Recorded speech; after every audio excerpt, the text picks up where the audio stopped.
നമ്മളെല്ലാവരും യുണീക്കായിട്ടുള്ള ആളുകളാണ്, ദൈവത്തിന്റെ സൃഷ്ടികളാണ്. സ്തോത്രം. എന്നാൽ നമ്മെക്കുറിച്ചുള്ള ദൈവത്തിന്റെ വിളി എപ്പോഴും ഡിഫറൻ്റ് ആണ്. നമ്മളെല്ലാം യുണീക്കാണ്, പക്ഷെ നമ്മളെക്കുറിച്ചുള്ള ദൈവത്തിന്റെ വിളി യുണീക്കല്ല. അതെല്ലാം ഡിഫറൻ്റ് ആണ്. ഓരോരുത്തരെയും ദൈവം വിളിച്ചിരിക്കുന്ന ഓരോ പർപ്പസിനാണ്. കുറച്ചുകൂടി വ്യക്തമായിട്ട് പറഞ്ഞാൽ ഓരോ അസൈൻമെന്റിനാണ് കർത്താവ് നമ്മെ ഓരോരുത്തരെയും വിളിച്ചിരിക്കും. ഹാലേലൂയ.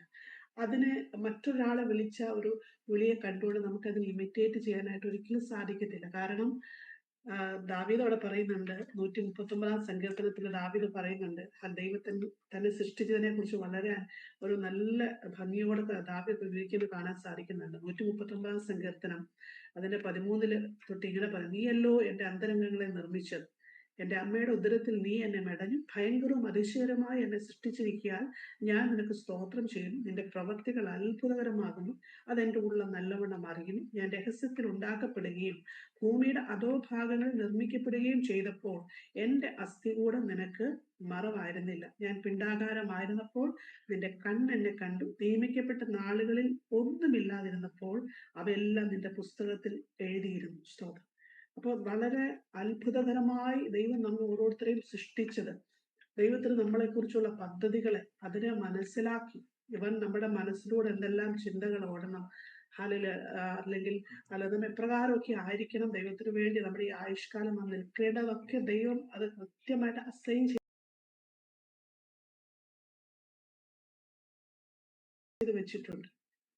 എന്നാൽ ഇവിടുത്തെ പ്രസക്തി എന്ന് പറഞ്ഞാൽ ആ അസൈൻമെന്റിനെ നാം എത്രത്തോളം മനസ്സിലാക്കുന്നു, അറിയുന്നു എന്നതിനനുസരിച്ചാണ് ഈ ഭൂമിയിലെ നമ്മുടെ ലൈഫ് സക്സസ്ഫുൾ ആയിട്ട് തീരുന്നത്. ഇപ്പോൾ ഞാൻ പറയാൻ ഉദ്ദേശിച്ച കാര്യം, സ്തോത്രം, സെബൂലൂനെ കുറിച്ച് പറയുമ്പോൾ, സെബൂലൂൻ എന്ന് പറയുന്നത് ആ ഒരു ഗോത്രം എന്ന് പറയുന്നത് ശരിക്കും വ്യാപാരങ്ങളും അല്ലെങ്കിൽ ബിസിനസ്സും ഒക്കെ ആയിട്ട് ബന്ധപ്പെട്ട് അങ്ങനെ ഒരു ജീവിക്കാൻ അല്ലെങ്കിൽ നിയമിക്കപ്പെടാൻ വിധിക്കപ്പെട്ട ഒരു ഗോത്രമായിരുന്നു സെബൂലൂന്റെ ഗോത്രം എന്ന് പറയുന്നത്. അതേസമയം ഇസാഖാർ എന്ന് പറയുന്നത്, സ്തോത്രം, ദൈവിക ജ്ഞാനത്താലും അണ്ടർസ്റ്റാൻഡിങ്ങിനാലും അല്ലെങ്കിൽ കൗൺസിലൊക്കെ കൊടുക്കാൻ തക്കവണ്ണം ബുദ്ധിയുള്ള അല്ല ആ ഒരു പ്രത്യേക നിലവാരത്തില് ദൈവം വാർത്തുണ്ടാക്കിയ ഒരു ഗോത്രമായിരുന്നു ഇസാഖാറിന്റെ ഗോത്രം അല്ലെങ്കിൽ ഇസാഖാർ എന്ന് പറയുന്ന വ്യക്തി. അപ്പൊ ഇവിടെ ഈ രണ്ട് വ്യക്തികളോടും കർത്താവ് പറയുന്ന അസൈൻമെന്റിനെ കുറിച്ചാണ് നമ്മളവിടെ വായിച്ചത്. സ്തോത്രം. സെബൂലൂനെ കുറിച്ച് പറഞ്ഞത്, സെബൂലൂനെ നിന്റെ പ്രയാണത്തിൽ, അതിന്റെ അർത്ഥം സെബൂലൂൻ അത് പുറത്തോട്ട് പോകേണ്ടത്, he has to go out, പുറത്തു പോകേണ്ട ഒരു ദൗത്യം അവനെ ഏൽപ്പിച്ചു. ഹല്ലേലൂയ. അവനോട് സ്റ്റേ ഇൻസൈഡ് എന്നല്ല പറഞ്ഞത്, നീ അവിടെ നിൽക്കാനല്ല പറഞ്ഞത്, നീ അവിടെ സ്റ്റേ ചെയ്യാനല്ല പറഞ്ഞത്, ഗോ ഔട്ട്. അതാണ് അവനെ കുറിച്ചുള്ള ഒരു ദൈവത്തിന്റെ അസൈൻമെന്റ് എന്ന് പറയുന്നത്. അതേസമയം ഇസാഖാറിനോടുള്ള അസൈൻമെന്റ് എന്ന് പറഞ്ഞാൽ, സ്തോത്രം, അതിന്റെ കൂടാരങ്ങളിൽ പാർക്ക്, യു സ്റ്റേ ഇൻസൈഡ്. ഹല്ലേലൂയ. അവനോട് പോകാൻ പറഞ്ഞിട്ടില്ല. സ്തോത്രം. രണ്ട് ഡിഫറെന്റ് ആയിട്ടുള്ള രണ്ട് ദൂതുകൾ അവിടെ കാണാൻ സാധിക്കും. ഒരാളോട് പുറത്തോട്ട് പോകാൻ പറയുമ്പോൾ ഒരാളോട് പുറത്തു പോകരുത്, നീ സ്റ്റേ ഇൻസൈഡ്. ഹല്ലേലൂയ. നീ അവിടെ തന്നെ നിൽക്കുക. ഇസഹാരെ, നിന്റെ കൂടാരങ്ങളിൽ സന്തോഷിക്കുക. അതായത് നിന്നെ ഏൽപ്പിച്ച അസൈൻമെന്റ് ഏതാണെന്ന് തിരിച്ചറിഞ്ഞിട്ട് നിന്റെ അസൈൻമെന്റിൽ നീ നിൽക്കുമ്പോൾ മാത്രമേ ദൈവത്തിന്റെ പദ്ധതികളും പ്രൊവിഷൻസും അതിനോടുള്ള ബന്ധത്തിലുള്ള ആ ഒരു ഫ്ലോയും നമ്മുടെ ജീവിതത്തിൽ വെളിപ്പെടുകയുള്ളൂ എന്ന് സാരം. ഹല്ലേലൂയ. ദൈവം ഒരാളോട്, സ്തോത്രം, ഹല്ലേലൂയ, നിന്നെ കുറിച്ചുള്ള ദൈവത്തിന്റെ പദ്ധതി ഇതാ ബിസിനസ്സാണ്, അല്ലെങ്കിൽ ജോലിയാണ്, അല്ലെങ്കിൽ സ്തോത്രം, നീ പുറത്തോട്ട് പോകേണ്ടവനാണെന്നുള്ളൊരു പദ്ധതി ആ മനുഷ്യന്റെ മേലെ കിടക്കുമ്പോൾ ആ മനുഷ്യൻ മറ്റേത് പരിപാടിക്ക് പോയിട്ടുണ്ടെങ്കിലും വിജയിക്കത്തില്ല. ഹല്ലേലൂയ. സ്തോത്രം. ആ ഏരിയയിൽ അയാൾക്ക് സക്സസ്ഫുൾ ആകാൻ ഒരിക്കലും സാധിക്കത്തില്ല. ആ ഏരിയയിൽ ദൈവം പറയാത്ത ഏരിയയിൽ നിന്നുകൊണ്ട് കർത്താവെ എന്നെ ബ്ലെസ് ചെയ്യണമേ, ഇന്ന കാര്യത്തിന് വേണ്ടി, ഓരോ കാര്യത്തിനും വേണ്ടി നമ്മൾ മണിക്കൂറുകൾ, ആഴ്ചകൾ അല്ലെങ്കിൽ വർഷങ്ങൾ പ്രാർത്ഥിച്ചു എന്ന് പറഞ്ഞാലും പ്രൊവിഷൻ വെളിപ്പെടുത്തില്ല. കാരണം ദൈവം വെച്ചിരിക്കുന്ന പ്രൊവിഷൻ മറ്റൊരിടത്താണ്, മറ്റൊരു ഏരിയയിലാണ് അത് ലൊക്കേറ്റ് ചെയ്യപ്പെട്ടിരിക്കുന്നത്. നാം അവിടെ ചെന്നിട്ട്, ആ പ്ലേസിൽ ചെന്നിട്ട്, ആ ലൊക്കേഷനിൽ ചെന്നിട്ട് കർത്താവിനോട് ചോദിക്കുവാണെങ്കിൽ തീർച്ചയായിട്ടും ഓൾറെഡി പ്രൊവിഷൻ അവിടെ പ്ലേസ്ഡ് ആണ്. അത് നമുക്ക് കർത്താവ് നൽകി തരും. ഉദാഹരണം പറഞ്ഞിട്ടുണ്ടെങ്കിൽ, സ്തോത്രം, നമ്മൾ കഴിഞ്ഞ 2-3 ആഴ്ച മുമ്പ് ചിന്തിച്ചതാ പത്രോസും കൂട്ടുകാരും. സ്തോത്രം. അവര് രാത്രി മുഴുവൻ മീൻ പിടിച്ചു, അധ്വാനിച്ചു, അവര് മടുത്ത് ഹാലെല്ലാം ഉപേക്ഷിച്ച് പോകാനിരുന്ന ഒരു സമയത്ത് കർത്താവ് ആ പടകിൽ കയറി വന്നിട്ട് അവരോട് നിർദ്ദേശം പറഞ്ഞു. ഹാലലൂയ. ഈ പടക് അല്പം ഒന്ന് മുന്നോട്ട് നീക്കാൻ പറഞ്ഞു. സ്തോത്രം. ആഴത്തിലോട്ട് വലയിറക്കാൻ പറഞ്ഞു. ആ കടലിന്റെ വലതുഭാഗത്ത് വലയിറക്കാൻ പറഞ്ഞു. നോക്കിക്കേ, അവർ കർത്താവിനെ റിഫ്യൂസ് ചെയ്യാതെ ആ നിർദ്ദേശത്തെ അവരനുസരിച്ചപ്പോൾ, സ്തോത്രം, കുറച്ചുകൂടി ആഴത്തിലോട്ട് അവർ പോയപ്പോൾ ദൈവത്തിന്റെ അനുഗ്രഹം, ഹല്ലേലൂയ, കർത്താവ് പറഞ്ഞ പോലെ ആ വല കീറുമാർ വലിയൊരു മീൻകൂട്ടത്തെ അവർക്ക് നേടുവാനൊക്കെ സാധിച്ചു. ഞാൻ പറഞ്ഞു വന്നത്, ദൈവം പറഞ്ഞ അസൈൻമെന്റിനനുസരിച്ച് അവർ സ്റ്റെപ്പ് വെച്ചപ്പോൾ, അല്ല, ബിക്കോസ് ആ അനുഗ്രഹം അവിടെയാണ് ദൈവം ബേസ് ചെയ്തിരുന്നത്. അവര് ഇതിന്റെ അപ്പുറയോ ഇപ്പുറയോ അവര് വല കോരിയിട്ട് ഒരു കാര്യമില്ല. കാരണം ദൈവം പറഞ്ഞ അസൈൻമെന്റിനനുസരിച്ച് അവർ മൂവ് ചെയ്യാൻ തയ്യാറായപ്പോൾ ദൈവം പ്ലേസ് ചെയ്തിരുന്നിടത്തുനിന്ന് അവരുടെ ബ്ലെസ്സിങ്ങുകൾ പൊങ്ങി വരുവാൻ ഇടയായിത്തീർന്നു. സ്തോത്രം, ഹല്ലേലൂയ. കാരണം കർത്താവ് പറഞ്ഞതിനനുസരിച്ച് അവർക്ക് യാത്ര ചെയ്യാൻ അവർ ഇടയായിത്തീർന്നു. ഹല്ലേലൂയ, സ്തോത്രം. അത് എത്ര കാഠിന്യമേതായിക്കോട്ടെ, ഒരുപക്ഷെ ആ രാത്രി മുഴുവൻ അവർ അധ്വാനിച്ചിട്ട് കിട്ടിയില്ല. അവർ ഡിലേയ്സ് ഉണ്ടായി. ഹല്ലേലൂയ. ഒരു രാത്രി മുഴുവൻ അധ്വാനിച്ചു, കിട്ടിയില്ല. പക്ഷെ അനുഗ്രഹം അവിടെ ഉണ്ടായിരുന്നു. സ്തോത്രം, ഹല്ലേലൂയ. ഒരുപക്ഷെ ആ ഒരു ഏരിയയിൽ അവർ പോയിട്ടുണ്ടോ എന്ന് എനിക്ക് അറിഞ്ഞുകൂടാ. സ്തോത്രം.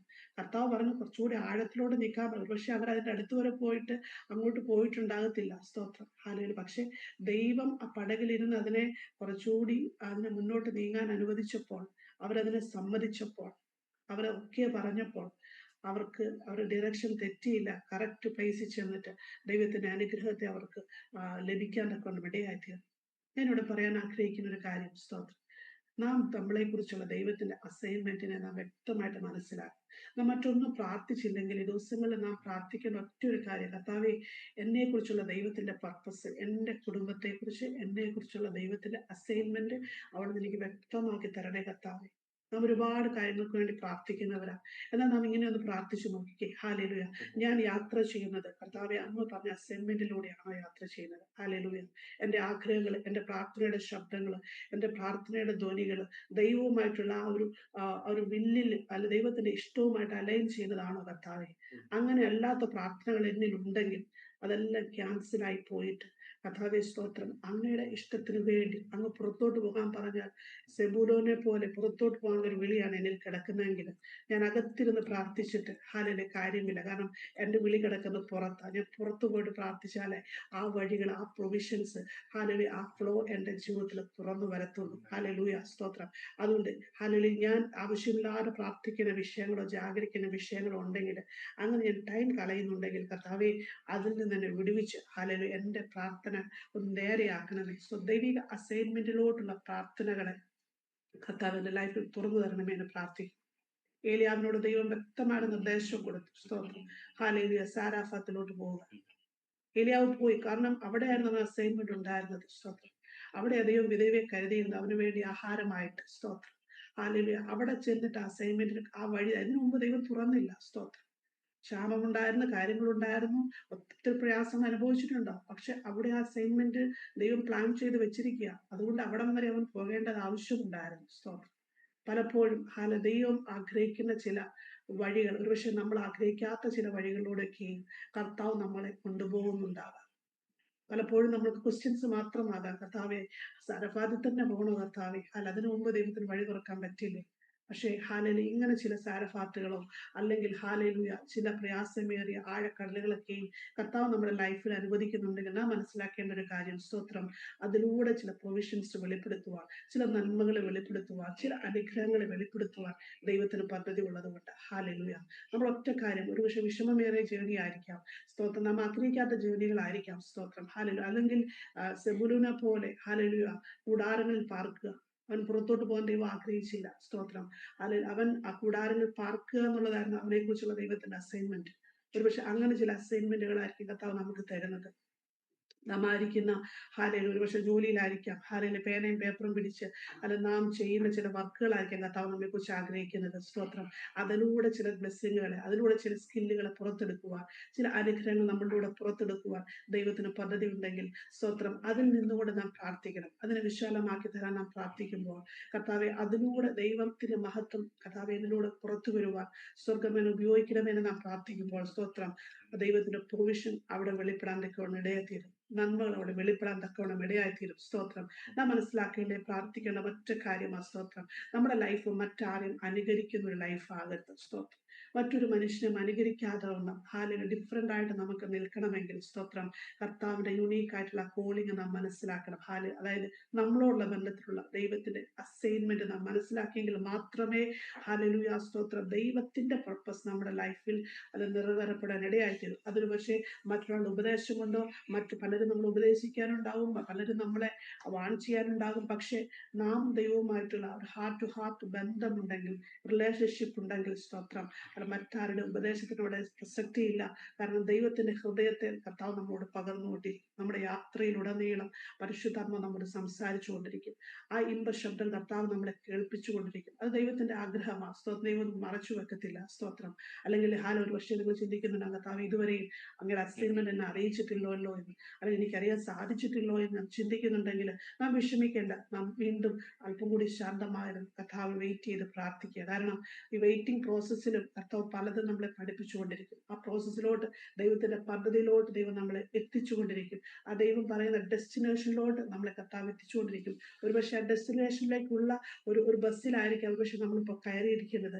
അതൊരിക്കലും ഡെസ്റ്റിനേഷൻ അല്ല, മറിച്ച് ആ ഡെസ്റ്റിനേഷനിലൂടെ യാത്ര മാത്രമാണ് തിരിച്ചറിഞ്ഞുകൊണ്ട് കർത്താവിനോട് പ്രാർത്ഥിക്കുക. വ്യക്തമായ ഒരു അസൈൻമെന്റ് എന്നെയും എൻ്റെ കുടുംബത്തെയും കുറിച്ചുള്ള കർത്താവെ അസൈൻമെന്റ്, എൻ്റെ വ്യക്തിപരമായ ലൈഫിനെ കുറിച്ചുള്ള അസൈൻമെന്റിൽ യാത്ര ചെയ്യുവാൻ, അതിനെ പ്രാപിക്കുവാൻ, അതിൽ മറഞ്ഞിരിക്കുന്ന അനുഗ്രഹങ്ങൾ തക്ക സമയത്ത് വെളിപ്പെടേണ്ട കരുതലുകളും സപ്ലൈസും കർത്താവെ അതാത് സമയങ്ങളിൽ അങ്ങ് എൻ്റെ ലൈഫിൽ, എൻ്റെ കൂടാരത്തിൽ വെളിപ്പെടുത്തി തരണമേ എന്നൊരു പ്രാർത്ഥന നമ്മുടെ ലൈഫിൽ ഉണ്ടെങ്കിൽ തീർച്ചയായും കർത്താവ് നമ്മളെ അനുഗ്രഹിപ്പാൻ വിശ്വസ്തനാണ്. സ്തോത്രം. ഹല്ലേലൂയ. അത് ദൈവം ആഗ്രഹിക്കുന്ന പോലെയുള്ള പ്രാർത്ഥനകളെ പ്രാർത്ഥിപ്പാൻ ദൈവം നമ്മെ സഹായിക്കും. ദൈവത്തിന്റെ ആഗ്രഹത്തിന് അപ്പുറമായിട്ടുള്ള പ്രാർത്ഥനകളെ അത് നിർത്തുവാൻ ദൈവത്തിന്റെ ആത്മാവ് നമ്മെ സഹായിക്കും. അതുകൊണ്ട് നമുക്കൊരു നിമിഷം നമ്മുടെ കണ്ണുകൾ അടയ്ക്കാം. കേൾക്കപ്പെടുന്ന ആലോചനയ്ക്ക് മുൻപാകെ നമ്മെ തന്നെ താങ്കളോട് സമർപ്പിച്ച് നമുക്കൊരു നിമിഷം പ്രാർത്ഥിക്കാം. ജുബാർ ഹരര ഘടകരകല ശാന്തരാതുരി ഘടകസി ദീപൽ ഖൗഡ ബലബല ബലബ ശാന്തരാതുരി ഘടകസി കഥാവി ഹാലര്. ഞങ്ങൾ ഓരോരുത്തരെയും അസൈൻമെന്റുകളെ എവിടാണ് തിരിച്ചറിയുവാൻ, അതിനെ ലൊക്കേറ്റ് ചെയ്യുവാൻ പരിശുദ്ധാത്മാവ് ഞങ്ങളെ സഹായിക്കണം. ഇതുവരെ അത് അറിയാൻ കഴിഞ്ഞിട്ടില്ലെങ്കിൽ കർത്താവെ, ഈ ദിവസങ്ങൾ പരിശുദ്ധ പിതാവെ അതിനെക്കുറിച്ച് വ്യക്തമായി കർത്താവ് ഞങ്ങളോട് സംസാരിക്കണം. ദൈവം ആഗ്രഹിക്കുന്ന വിളിയിലൂടെ മാത്രം മുന്നോട്ട് പോകുക, ആ ഗോഡ് ഗിവൻ കോളിങ്ങിലൂടെ മാത്രം മുന്നോട്ട് പോകാൻ ഞങ്ങൾ ഓരോരുത്തരെയും കുടുംബങ്ങളെയും പരിശുദ്ധാത്മാവ് സഹായിക്കേണ്ടതിനായി പ്രാർത്ഥിക്കുന്നു. അതിൽ നിന്ന് മാറ്റിക്കളയുന്ന ദുഷ്ടന്റെ സകല പദ്ധതികൾ ഞങ്ങൾ യേശുക്രിസ്തുവിന്റെ നാമത്തിൽ ശാസിച്ചകറ്റി പ്രാർത്ഥിക്കുന്നു. ഓരോ കുടുംബങ്ങളെ കുറിച്ചും ഓരോ വ്യക്തികളെ കുറിച്ചും കർത്താവ് ആഗ്രഹിക്കുന്ന നിലവാരത്തിലുള്ള ആ കോളിങ്ങിലോട്ട് ഓരോരുത്തരും ആയിത്തീരുവാൻ, ആ ട്രാക്കിലോട്ടായിത്തീരുവാൻ ഈ പകൽക്കാലം പരിശുദ്ധാത്മാവ് ഞങ്ങളെ സഹായിക്കണമേ. ഞങ്ങൾ ചെയ്യേണ്ടുന്ന അസൈൻമെന്റുകൾ മാത്രം ചെയ്യാൻ ഞങ്ങളെ സഹായിക്കണമേ. അല്ലാത്തവയെല്ലാം ഞങ്ങൾ നീങ്ങിപ്പോകട്ടെ എന്ന് പ്രാർത്ഥിക്കുന്ന പിതാവേ, അങ്ങനെ ഇഷ്ടം മാത്രം ഞങ്ങൾ ചെയ്യുവാൻ ഞങ്ങളെ സഹായിക്കണം. അപ്പോൾ തന്നെ കർത്താവേ, ഞങ്ങൾ അനുഭവിക്കേണ്ട സകല പ്രൊവിഷൻസും സകല സപ്ലൈസും സ്വർഗത്തിലെ ദൈവം ഞങ്ങൾക്ക് വേണ്ടി ഒരുക്കി, അവിടെ ഞങ്ങൾക്ക് വേണ്ടി അതിനെ കർത്താവ് തന്നതിനായിട്ട് സ്തോത്രം ചെയ്യുന്ന കർത്താവേ, ഞങ്ങളെല്ലാവരും താഴ്മയോട് സമർപ്പിക്കുന്നു. അവിടെ ഞങ്ങളെ സ്നേഹിക്കുന്നതിനായി നന്ദി കർത്താവേ, നന്ദി കർത്താവേ. മഹത്വമാനവന്റെ കർത്താവിനും യേശു ക്രിസ്തുവിൻ നാമത്തിൽ തന്നെ ആമേൻ.